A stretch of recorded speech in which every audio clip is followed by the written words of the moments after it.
During 10 years of the Afghanistan war, Soviet Union has had a colossal and unprecedented combat experience. From the start, there was a lot of problems that had to be solved. But it's a well-known fact that the war machine is slow to react, and a solution is often needed here and now. That's exactly what makes simple soldiers of all times come up with most extraordinary inventions. Today we will talk about the most unusual things Russian soldiers used in Afghanistan. Why did they boil their cartridges and put grenades in a faceted glass? But before we begin, let me introduce the sponsor of today's video. To create quality content, I have to spend a lot of time reading articles and researching archive data, some of which may be forbidden in my home country. That's where private internet access comes in handy, a VPN tool that allows to switch your IP to one of 91 countries and access necessary information.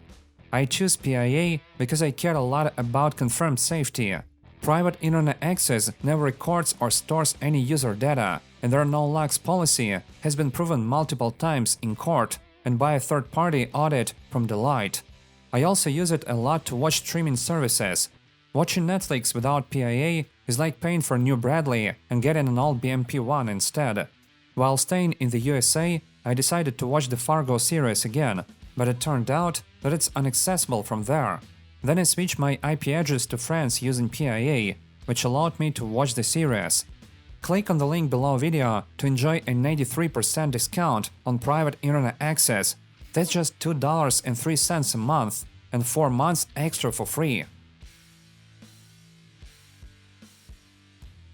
So, since approximately the mid-70s, life in the USSR began to change dramatically. The word communism was no longer regarded seriously, and a quite poor life with a lack of goods made people wish for more decent living. That's why people, including soldiers, jumped at every chance. It is known that the Afghan people organized markets in the vicinity of Soviet military bases. Some officers in charge of supplies sold written-off boots, aluminum cookware, and Soviet canned meat. The latter was especially valuable for its high quality. And simple soldiers who had practically nothing could only sell grenades and cartridges. But why did they boil them? Soldiers put cartridges in any suitable utensil and boiled them for several minutes. Such a procedure robbed the primers in cartridges of their explosive function. When fired, such a cartridge will either not function, or its primer will not produce enough energy for the bullet, making it simply fall out of the barrel. The Russians knew very well that the cartridges sold at the Afghan markets would eventually end up in the hands of the Mujahideen. This allowed not only to sabotage the efficiency of enemy troops, but also not to worry about the sold cartridges being used against your comrades. Moreover, boiling cartridges made them shiny and thus more attractive at the market. However, some believe that that's a myth and that boiling cartridges doesn't impact their efficiency. Really, you can boil modern cartridges all day and it won't make any sense. But the primers in all cartridges were a bit different. They had the so-called mercury fulminate as one of the components. It loses its properties when being exposed to temperatures above 90 degrees Celsius. At the time of the Afghanistan wars, mercury fulminate was being gradually eliminated from the production, but was still used here and there. It's hard to tell the percentage of cartridges that still contained it.